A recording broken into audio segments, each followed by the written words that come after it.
The audience can identify the pictures of great directors with a single frame. It's like the Sherlock Holmes method of deduction. You can understand who is behind the frame by characteristic features and small details. What about this frame? Well, if there are many explosions, it's Michael Bay. And what's here?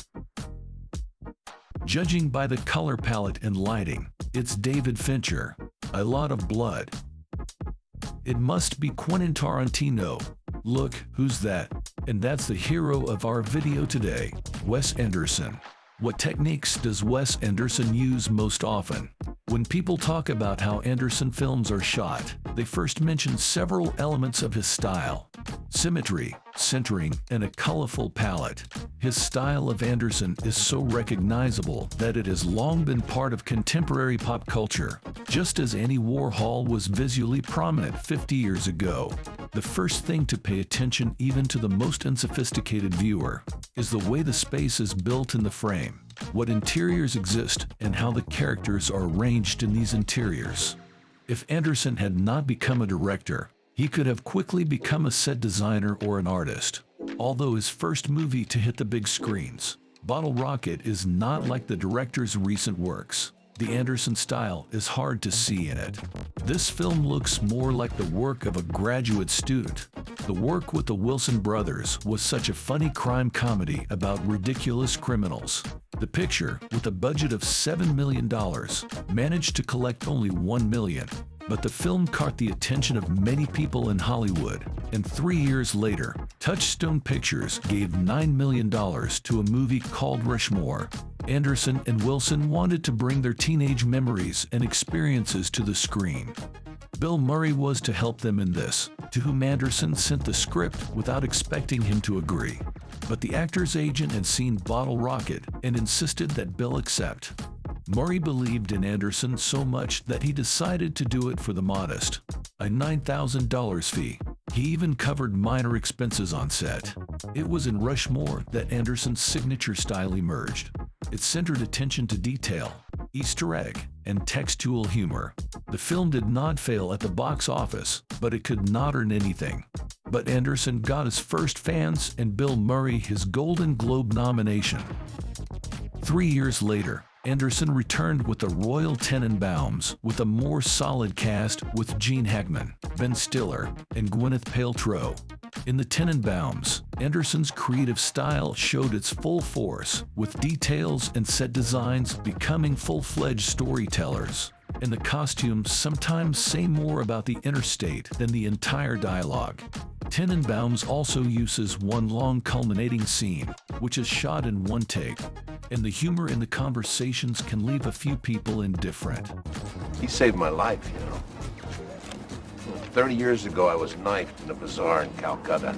He carried me in the hospital on his back. Who stabbed you? He did. A beautiful picture of an unusual family consolidated Anderson's status as a talented director, and for the first time, the director's project brought in a tangible profit.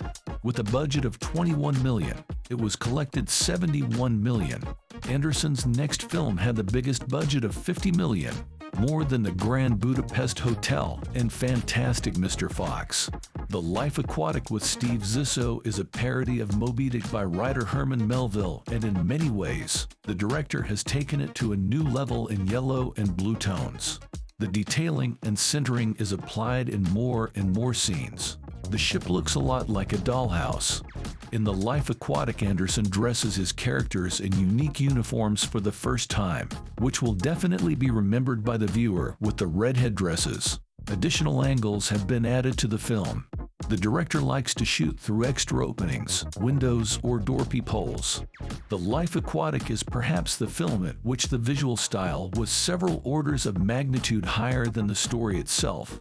And overall, it is not surprising that the movie failed at the box office, grossing only $34 million. After a short break and a reduced budget, Anderson works on the Darjeeling Limited with Roman Coppola. The film begins with the cameras traveling by car. This is another director's trick, where the cameras move through scenic landscapes and convey the energy of this or that scene. Bill Murray finds himself back in the frame, as does Adrien Brody. The role of Peter was written especially for him. The blue and yellow colors are the same as in the Life Aquatic. And again, in the frame of all kinds of headgear that you can only imagine. And who does not fit the headgear? He wears glasses. As the film is about the journey here, the camera moves behind the movement of the hero or heroes, moving in parallel with them. Most of the decorations on the train were made or decorated by hand. This also applies to the interior of the dining car. Absolutely unique suitcases on which the designer Marc Jacobs worked. Giraffes, rhinos, and antelopes on them were drawn by Eric Anderson, the brother of the director of the film. It is thanks to his work that we see this incredible polygraphy. Characters in films often write notes by hand or type them on a typewriter. This looks like a message that becomes part of the image of this or that character. Eric Anderson's incredible work can be seen in full in the next Fantastic Mr. Fox. Every third frame shows the highest class in the art of typography. Working on Fantastic Mr. Fox was a challenge for the director. Critics after the Darjeeling Limited started to say that the director had become addicted to his style. The project had been planned since 2004 when Revolution Studios acquired the rights to adapt the glorious tale of capitalists attacking an impregnable foxhole, and the brilliant Mr. Fox decides to protect his family and friends. Eventually, Anderson changed the script and began to create.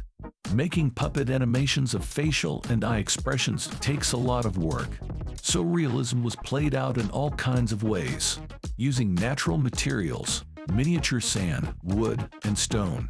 And of course, voice acting was needed to bring the moral characters to life, which took up a large part of the film's budget. The director had George Clooney, Meryl Streep, Bill Murray, and Willem Dafoe take them out in the countryside and record the dialogue. The sound engineer went with the actors into the attics, through the haystacks, and recorded the live sound. It's incredible how the team coped with such complex material in 2 years, and could adapt to Anderson's style for a mere $40 million. The film failed at the box office, grossing only $46 million, but the first time Anderson was nominated for an Oscar. In 2012, Anderson decided to work on movies rather than animation, and Moonrise Kingdom was released on the big screens. The action takes the viewer to the 60s of the last century.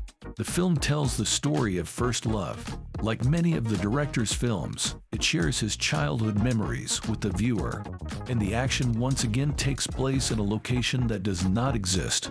The director said that the movie would have a modest budget of $16 million. But that did not stop him from hiring a dream team of Bruce Willis, Edward Norton, Frances McDormand, and Bill Murray. The director's style makes itself felt. Here and piercing music, the dollhouse in which the protagonist lives, the shooting through the eyes of a bicycle. Symmetry is taken to a new level, with the main characters standing in a field facing each other, and a windmill in the center of the frame. The film was a box office success and grossed over $68 million. It also received Oscar and Golden Globe nominations. The Grand Budapest Hotel was the culmination of the director's career. After its release on the big screens, Wes Anderson became known to a broad audience. The image of the Grand Budapest Hotel from the outside was a 10-meter-long puppet model. The hall is set, and the upper part of the hotel was filmed in a German shopping center. The film again has a fictional city called Zubrovka. Again, various extravagant uniforms appear in the frame. Approximately the same ambiguous way the characters move. Raw footage is used even where you wouldn't expect it.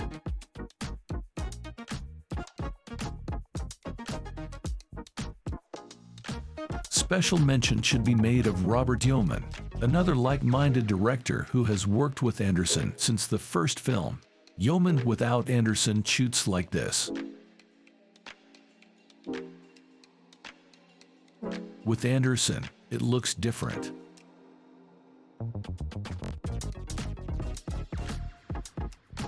The film was a super hit and broke the $172 million mark. In addition, it won its first Golden Globe for Best Comedy and several Oscars for Best Costumes, Makeup, Soundtrack, and Production Design. The director's latest film, The French Dispatch, is a must for Anderson fans. It isn't as emotionally impactful as his Moonrise Kingdom, satirically biting as the almost perfect Tale of Dogs, or downright profound as possibly his best film, The Royal Tenenbaums. The French Dispatch is an anthology film, a collection of interconnected stories. We meet Howitzer through flashbacks that act as handoffs between three short stories. Like all Anderson films, a narration introduces the universe and the movie's key set pieces.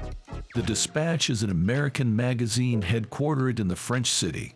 Of course, this town doesn't exist, and Anderson's creation is a whimsical fantasy location. It's the meticulous production design of Anderson's films that act as his recurring hallmark. And every frame of Dispatch contains so many props that it will remind viewers of those hidden object games.